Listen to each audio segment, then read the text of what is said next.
Jean-Lucien Sanchez, historien, chargé d'études et de recherche donc à la direction de l'administration pénitentiaire, ainsi que membre du CLAMOR, le Centre pour les humanités numériques et pour l'histoire de la justice.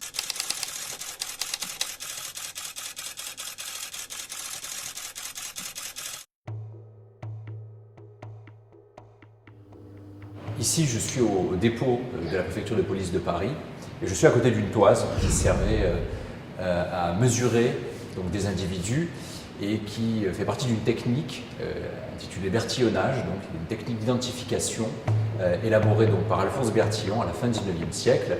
Et cette technique a un lien direct avec une loi qui était très importante à l'époque, qui s'appelle la loi sur la relégation des récidivistes, donc qui a été promulguée le 27 mai 1885. Comme son nom l'indique, cette loi donc, porte sur les récidivistes, donc qui dit loi sur la relégation des récidivistes, dit automatiquement un outil infaillible pour pouvoir permettre l'application de cette loi. Sans un outil d'identification imparable, on ne peut pas effectivement appliquer une loi qui a pour socle, entre guillemets, donc la condamnation d'individus récidivistes. Alors, dans le détail, en fait, lorsque la loi sur la relégation est en discussion au Parlement, Alphonse Bertillon avait déjà proposé par 2 fois au préfet de police Louis Andrieux une invention qu'il estimait absolument révolutionnaire, en tout cas susceptible de pouvoir confondre nombre de repris de justice pour les reconnaître systématiquement. Et donc le préfet de police de Paris, à l'époque, en tout cas, rejette par 2 fois son innovation. Il ne veut pas en entendre parler, jusqu'à ce qu'un nouveau préfet de police, lui, soit nommé en juillet 1881, c'est Ernest Camescas. Et alors Ernest Camescas est intéressé par cette technique, pourquoi ?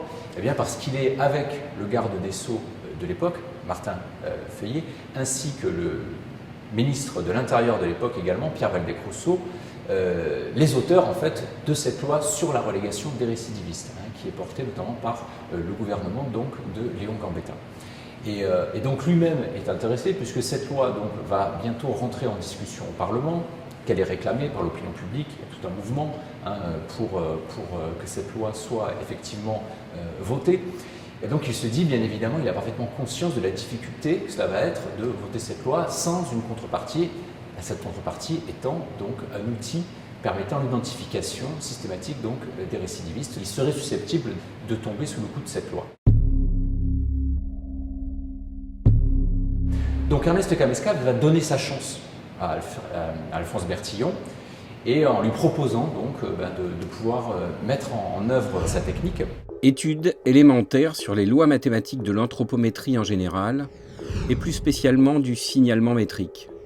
D'après les observations faites au dépôt de la préfecture de police de Paris sur 4000 sujets âgés de 21 à 44 ans et nés à Paris.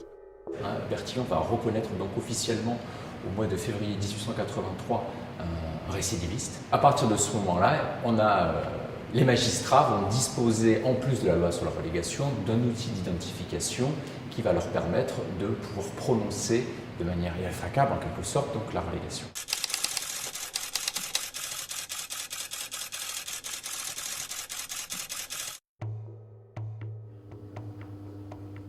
Alors comment fonctionne la relégation ? Donc cette loi, elle est assez particulière puisque la relégation des récidivistes, en fait, elle aménage plusieurs combinaisons de peines, ce que les juristes à l'époque ont appelé un quantum, c'est-à-dire qu'un individu qui se présente devant un magistrat avec un casier judiciaire présentant plusieurs types d'infractions, s'il est condamné à nouveau pour une nouvelle peine prévue par la loi sur la relégation, le magistrat doit en parallèle prononcer obligatoirement sa relégation. Sa relégation qui consiste en un internement à perpétuité sur le sol d'une colonie. Donc les 2 colonies qui vont être principalement intéressées par l'application de la relégation, c'est la Guyane et la Nouvelle-Calédonie. Alors si cet individu a été condamné par exemple à 4 délits, à plus de 3 mois de prison ferme pour un vol simple, une escroquerie, etc., donc prévu dans le quantum de la loi, si le magistrat prononce une nouvelle peine pour un nouveau délit à plus de 3 mois de prison ferme, par exemple pour un vol simple, eh bien l'individu va devoir purger sa peine pour ce délit, sa peine principale, et la relégation en fait va fonctionner comme une peine secondaire qui va venir s'ajouter à cette peine principale, c'est-à-dire que le magistrat va concurremment prononcer obligatoirement sa peine de relégation puisque le casier judiciaire du condamné indique quasiment mathématiquement, matériellement, qu'il doit être condamné condamnés à la relégation.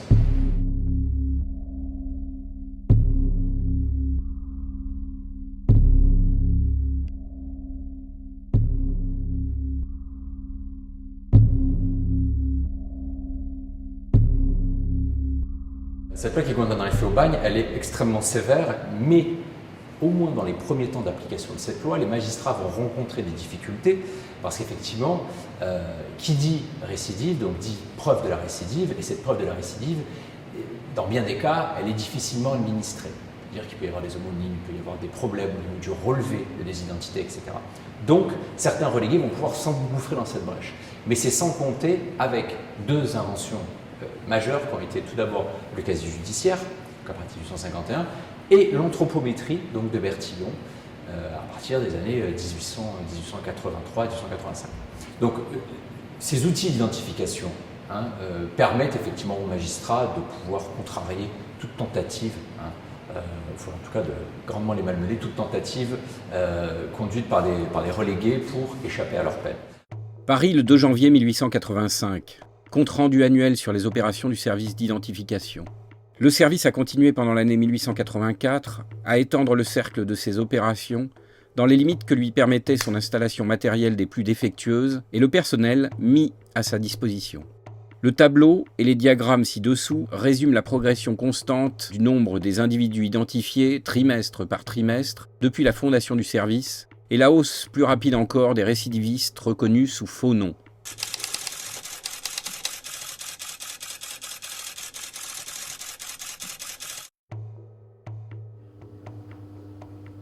Alors, je prends un exemple. Avant leur départ pour la Guyane ou la Nouvelle-Calédonie, les relégués avaient donc un dossier qui était constitué ici même, d'abord, au dépôt, où ils étaient mensurés, mesurés, etc. Ensuite, on reportait le détail de leur condamnation sur ce dossier individuel. Et ce dossier individuel les suivait jusqu'à la centrale de Saint-Martin-de-Ré.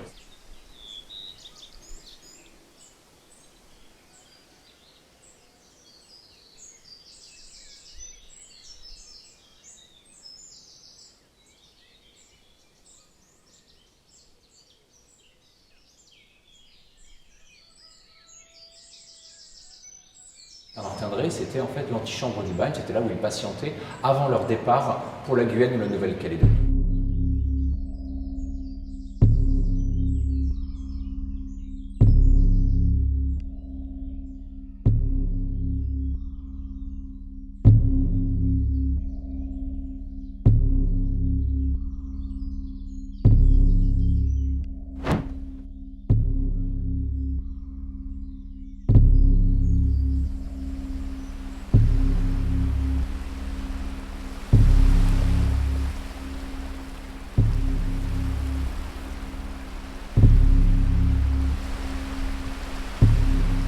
Donc, sur ce dossier, en plus de leur signalement anthropométrique, figuraient toutes leurs condamnations et leurs antécédents, ainsi que les appréciations des autorités, le chef du dépôt, le préfet de police de Paris, le directeur de la prison où ils vont purger leur peine principale. Il ne faut pas oublier qu'ils purgent d'abord leur peine principale sur le sol de la métropole avant de gagner la Guyane ou la Nouvelle-Calédonie. Donc toutes ces appréciations vont être ensuite appréciées. Ce dossier va être évalué par une commission de classement des récidivistes qui se réunit en règle générale quelques semaines avant le départ d'un convoi, à l'organisation d'un départ de convoi en Guyane ou en Nouvelle-Calédonie, donc de reléguer et de transporter. Les transportés étant l'autre grande catégorie de bagnards, eux condamnés en vertu de la loi sur les travaux forcés donc, du 30 mai 1854.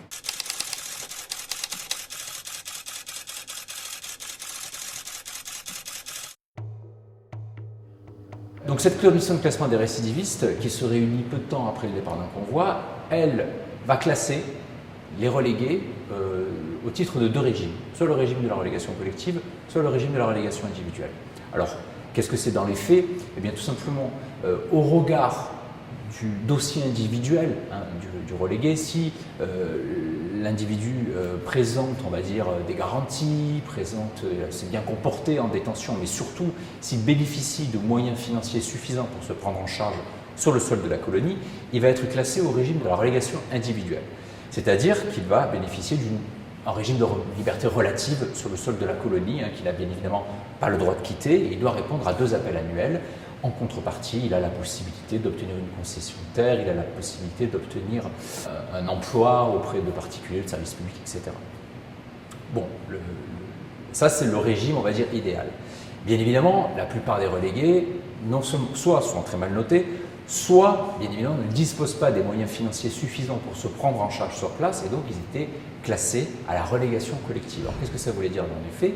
Ça voulait dire tout simplement qu'ils se retrouvaient incarcérés au sein d'un pénitencier, encadrés par des surveillants pénitentiaires, et qu'ils étaient astreints aux travaux forcés.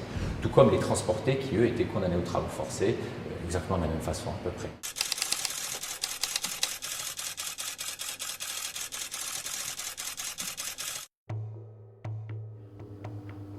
Alors, cette commission de classement des récidivistes, elle avait aussi la possibilité d'étudier des demandes de recours que les relégués pouvaient lui adresser avant leur départ pour la Guyane. Alors ces demandes de recours, souvent sont une demande de recours, on va dire, un peu désespérée. Les relégués savent que c'est leur dernière possibilité, leur dernière, après avoir fait appel, souvent de leur condamnation, avoir vu leur condamnation confirmée en appel, il ne leur reste plus que cette possibilité-là pour éventuellement envisager de ne pas partir avec le convoi donc, qui est organisé, ils ont quelques semaines entre ce recours et leur départ effectif. Et donc, ils tentent beaucoup de stratégies.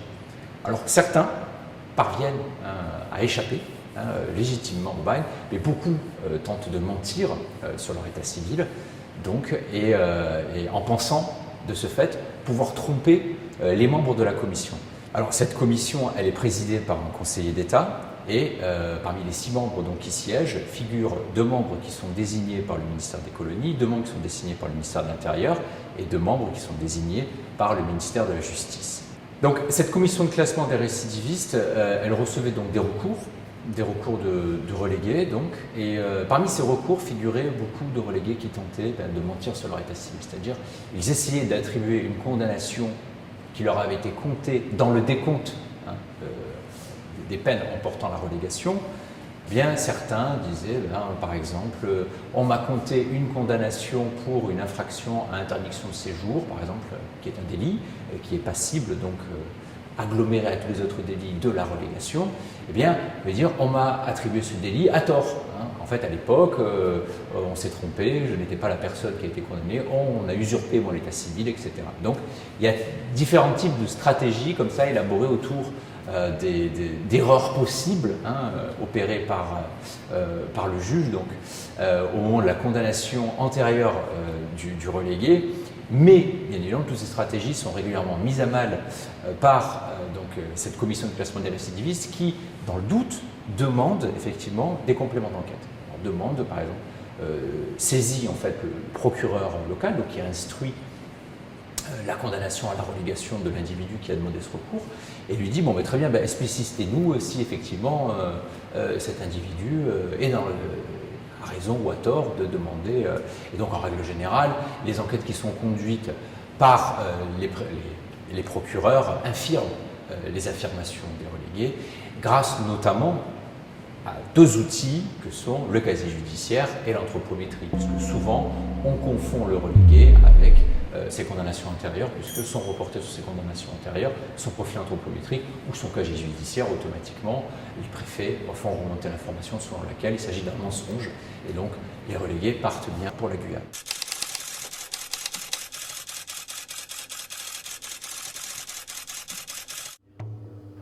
Donc souvent, ce sont des stratégies qui sont adoptées qui ne sont pas couronnées de succès. Mais les mêmes stratégies et les mêmes techniques employées, mais là, en situation coloniale, donnent des résultats tout à fait différents. C'est-à-dire que lorsque les relégués arrivent en Guyane, beaucoup d'entre eux s'évadent. Alors pourquoi? Parce qu'on se dit quand même s'évader du bagne, ça ne va pas être simple. Alors effectivement, c'est pas simple. Qui dit évasion ne dit pas forcément réussite. Déjà d'une part, on peut aussi revenir ou on peut aussi mourir sur le chemin. Mais l'évasion des relégués en Guyane est facilitée par le fait que à Saint-Jean-du-Maroni, donc le pénitencier où sont incarcérés les relégués, ce pénitencier ne dispose d'aucune clôture.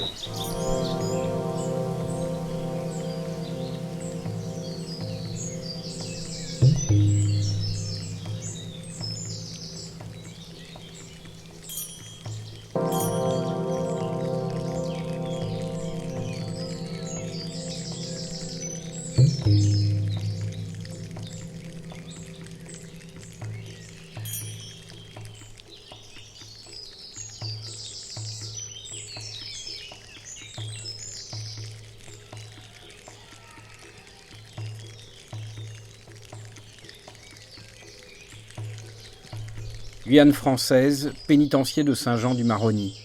Procès verbal rédigé par un surveillant militaire constatant la disparition d'un relégué.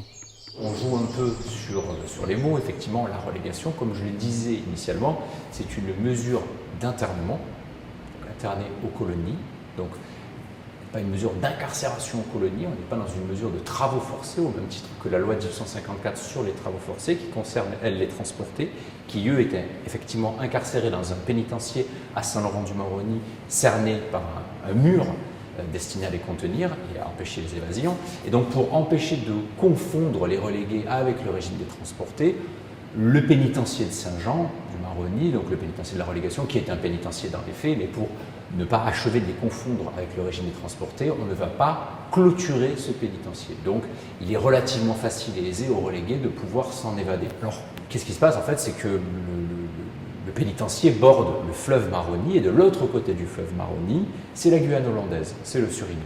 Donc, les relégués qui s'évadent en direction du Suriname, en fait, en règle générale, c'est souvent le début de la route de l'évasion. Souvent, ils font une halte au Suriname avant de gagner la Guyane anglaise, donc qui borde, qui est voisine de la Guyane hollandaise, pour ensuite pouvoir se rendre au Venezuela.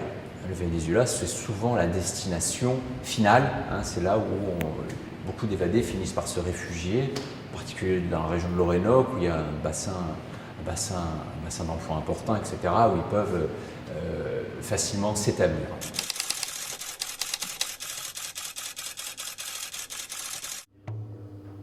Mais sur cette route, bien évidemment, ils sont toujours exposés à de multiples risques, notamment des risques de reprise, d'être arrêtés par les autorités locales et donc d'être renvoyés au bagne.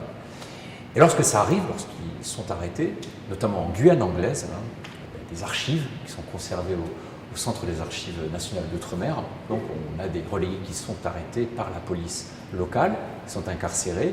Et donc il y a des procédures d'identification qui sont opérées par les services du bagne, en Guyane française, qui sont chargés de les reconnaître. Parce que là aussi, bien évidemment, ces relégués qui se font arrêter mentent à leur tour sur leur état civil. Ils ne vont pas dire qui ils sont, ils ne vont pas dire je suis un tel, pour faciliter la tâche aux agents anthropométriques. Donc souvent ils mentent sur leur état civil. Donc les services de police locaux, par exemple en Guyane anglaise, prennent leur mensuration, les transmettent en fait à Saint-Laurent-du-Maroni, puisqu'à Saint-Laurent-du-Maroni, à partir de 1900, que ce soit à Saint-Laurent-du-Maroni ou à Saint-Jean-du-Maroni, dans ces deux pénitenciers, il y a des ateliers anthropométriques qui ouvrent leurs portes, et tous les relégués et tous les transportés donc, qui sont écroués au pénitencier de Saint-Laurent-du-Maroni ou de Saint-Jean-du-Maroni ont un passage obligatoire donc, à l'atelier anthropométrique où leurs mensurations sont relevées afin justement de pouvoir les confondre en cas d'évasion.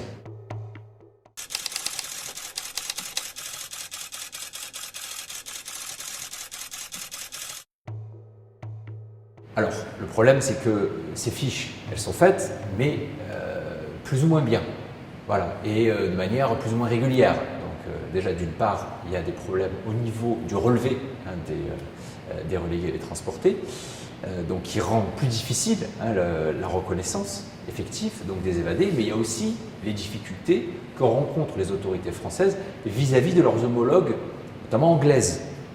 Que le bagne a très mauvaise presse auprès de l'opinion publique britannique, et en particulier donc en Guyane anglaise, les magistrats notamment se montrent très opposés à cette institution. Et ils le manifestent de quelle façon?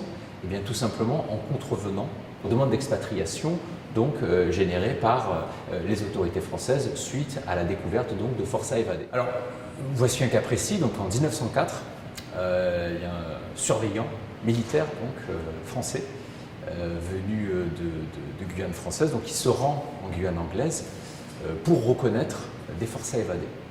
Donc lorsqu'il arrive au commissariat sur place, il reconnaît immédiatement déjà, d'une part, donc en vis-à-vis, en face à face, des bagnards, des relégués donc qu'il avait déjà croisés auparavant et dont il a le signalement avec lui, puisqu'il a déjà, les autorités françaises, suite aux évasions fréquentes de relégués, noté en fait dans des registres donc les évasions avec les profils des individus. Donc on savait très bien déjà d'une part, avec le relevé de ces profils, qui étaient en évasion et qui ne l'étaient pas.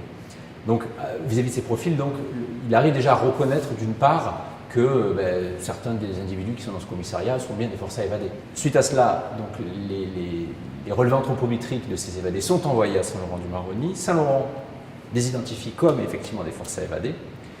Donc le surveillant est prêt à repartir avec ces individus pour les ramener au bagne. Sauf que les magistrats anglais les libèrent tous. En reprenant de manière extrêmement scrupuleuse toute l'organisation, par exemple en revenant sur une coquille dans un signalement, etc. Et automatiquement c'est invalidé, en se montrant extrêmement scrupuleux sur le droit et l'application du droit, etc., sur les délais aussi de prescription, et ainsi de suite. Donc il va y avoir tout un tas de prétextes qui vont être soulevés par les magistrats et qui vont permettre aux relégués de pouvoir repartir libre du commissariat. Alors c'est assez cocasse, bien évident, puisque l'enjeu, bien évidemment, il n'est pas véritablement dans l'application stricto sensu des décrets d'extradition, mais véritablement pour le magistrat, c'est une façon de manifester son opposition au bagne et permettre à ces hommes d'éviter d'y retourner. Et donc on voit bien là que les mêmes techniques, donc la technique d'identification qui rencontrait un succès certain donc sur le sol de la métropole et qui permettait à la commission de classement des récidivistes de pouvoir couper court à toute tentative de mensonge conduit par les relégués, eh bien là, dans le même cas de figure mais aux colonies, ces mêmes techniques montrent immédiatement des signes limites et peuvent être facilement contournées par le droit, puisque les magistrats s'en affranchissent très facilement.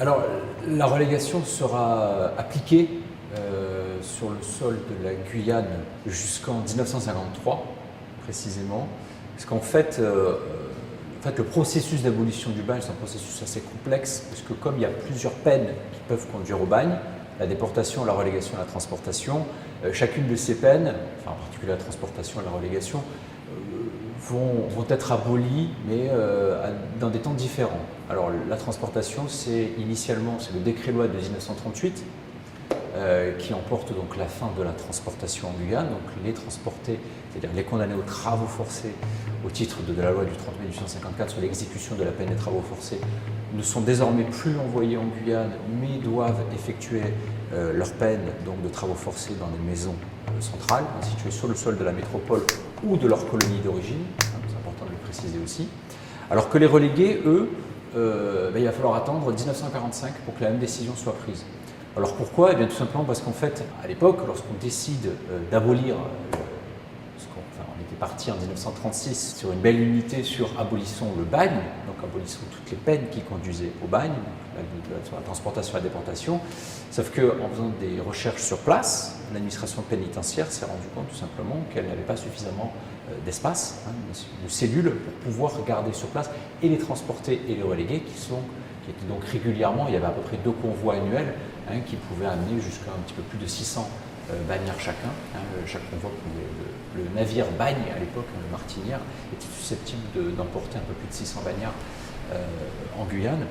Et donc tous ces hommes qui étaient auparavant envoyés au bagne et qu'on souhaitait conserver sur le sol de la métropole, on n'avait pas suffisamment de place pour le faire, donc il y a urgence. Donc on décide en 1938 de ne plus envoyer les transportés, mais par contre pour raison de place, alors pas seulement, parce qu'il y a aussi un jugement plus sévère porté sur les relégués en termes de dangerosité également, mais en tout cas on décide de maintenir la relégation pour les hommes à la Guyane, donc, et ce jusqu'en 1945. Alors qu'est-ce qui va décider d'arrêter également la relégation en 1945 ? À partir de 1940, en Guyane, la Guyane reste fidèle au régime de Vichy, et donc sur place, il y a une dissidence gaulliste qui s'organise. Elle est conduite par un capitaine de l'armée démobilisée, le capitaine Claude Chandon, qui décide donc de quitter la Guyane française et d'organiser un appel à la France libre depuis le Suriname voisin. Suite à cet appel, des bagnards décident de le rejoindre, parmi eux des relégués. Et donc le gouverneur local ainsi que le directeur de l'administration pénitentiaire locale vont réagir de manière assez brutale à ce qu'ils appellent un exode de la population pénale en direction de la France libre, parce qu'en fait ils craignent tout simplement que cet exode de la population pénale pour aller rejoindre le capitaine Chandon ne se retourne ensuite contre la colonie pour l'envahir et pour la faire basculer du côté de la France libre. Donc il va y avoir un régime drastique qui va être appliqué aux relégués à Saint-Jean-du-Maroni, et ceux-ci en fait vont être enfermés dans le quartier disciplinaire notamment de la relégation, vont connaître en plus des problèmes de malnutrition, de mauvais traitements, etc. Ce qui va entraîner un taux de mortalité jamais atteint dans toute l'histoire du bagne. Je veux dire, en 1942, on est à près de 48% de l'effectif des relégués qui meurent dans l'année. Bon, cette situation prend fin justement avec le basculement donc, de la Guyane dans le camp libre et l'arrivée d'un nouveau gouverneur, donc Jean Rapenne, sur place, qui décide de fermer le camp de Saint-Jean-du-Maroni, de rapatrier tous les relégués donc, qui étaient à Saint-Jean, à Saint-Laurent, ainsi qu'aux îles du Salut. Et à partir de là, effectivement, on va prendre la décision d'abolir définitivement le bagne. Après cet événement-là, mais pas seulement. Il y avait aussi l'opinion internationale qui se retournait contre la France, et aussi la libération des camps de concentration qui était concomitante de ce processus, on va dire, de fermeture du bagne, d'abolition du bagne. Je veux dire, il y a un magazine à l'époque, le Miami Herald, si mon souvenir est bon, qui comparait justement le bagne de Guyane, ce qu'on appelle le bagne de Cayenne, au camp de Dachau. On comparait donc les deux institutions. Donc bon, il y a une véritable gêne, etc. Il y a une pression aussi qui est organisée, effective, de la part des États-Unis pour que la France ferme son bagne. Donc on décide en 1945 de ne plus envoyer de bagnards, de relégués, donc au bagne de Guyane. Et donc le médecin Sainz, qui est nommé sur place pour procéder à la liquidation du bagne, qui va être une liquidation progressive. En fait, il va organiser des convois de bagnards encore en cours de peine ou libérés en direction de la métropole ou de l'Algérie également. Il y a beaucoup de bagnards algériens donc, qui souhaitaient rentrer chez eux, jusqu'au dernier convoi qui est organisé en août 1953, qui emporte les derniers relégués et transportés encore en cours de peine. Il en restait très très peu à l'époque, et à partir de cet instant, le bagne ferme ses portes.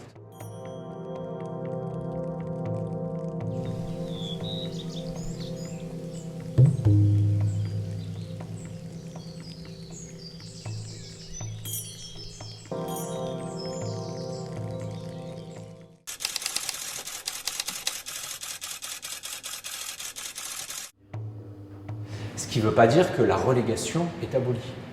La relégation continue à être appliquée sur le sol de la métropole jusqu'en 1970. La relégation est officiellement abolie en 1970, c'est-à-dire que là, c'est notamment je renvoie aux travaux de Jean-Claude Vimont qui a beaucoup travaillé cette question, donc les relégués après la période du bagne, parce qu'à partir de 1939, donc avec le déclenchement du second conflit mondial, il y a un dernier convoi de relégués qui est expédié en Guyane en décembre 1938, et à partir de décembre 1938, il n'y a plus de convois qui peuvent être expédiés en Guyane, tout simplement parce que l'entrée en guerre de la France empêche l'organisation de ces convois. Alors, les relégués sont maintenus dans les lieux d'incarcération où ils effectuent leur peine, dans des quartiers séparés souvent. Mais toujours est-il qu'ils sont là. Ils sont là, on ne peut plus les envoyer au bagne, donc ils s'agglomèrent, ils sont souvent condamnés à de courtes peines. Donc en fait, c'est Vichy, le gouvernement de Vichy, qui en premier lieu va réaménager leur traitement, va réaménager leur régime en tout cas, en leur permettant d'obtenir au bout de 3 ans de condamnation effective, une libération conditionnelle.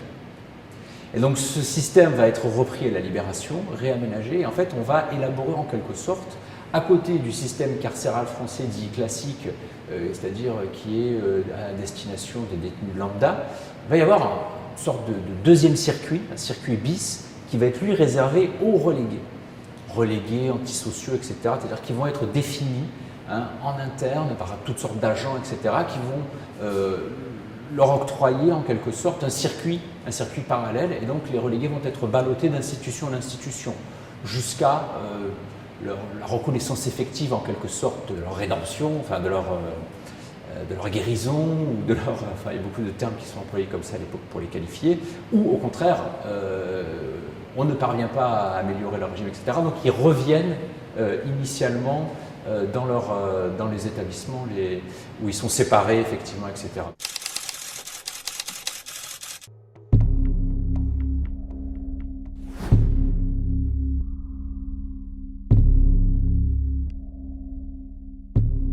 En tout et pour tout, il y a eu 22 000 relégués qui ont été condamnés à cette peine. Donc 22 000 relégués, alors ça représente effectivement pour la Nouvelle-Calédonie, donc de 1887 à 1897, puisque la décision est prise en 1897 de ne plus envoyer de convois de bagnards en direction de Nouvelle-Calédonie, puisque le bagne de Nouvelle-Calédonie est condamné à l'extinction progressive. Il sera effectivement fermé officiellement en 1931. Donc au bagne de Nouvelle-Calédonie, il y a eu approximativement 4000 relégués qui ont été envoyés là-bas. Et donc c'est la Guyane qui a reçu l'essentiel des relégués, puisqu'elle en a reçu à peu près 18 000. En comptant les femmes. Effectivement, il y avait également des femmes. Par exemple, pour la Guyane, il y a eu 519 femmes qui ont été condamnées à la relégation, puisque la relégation était obligatoire aussi pour les femmes. Le dernier rapatriement de bagnards organisé en Guyane date, lui, d'août 1953. Donc en 1953, à partir de cette date, il n'y a plus de relégués en cours de peine en Guyane.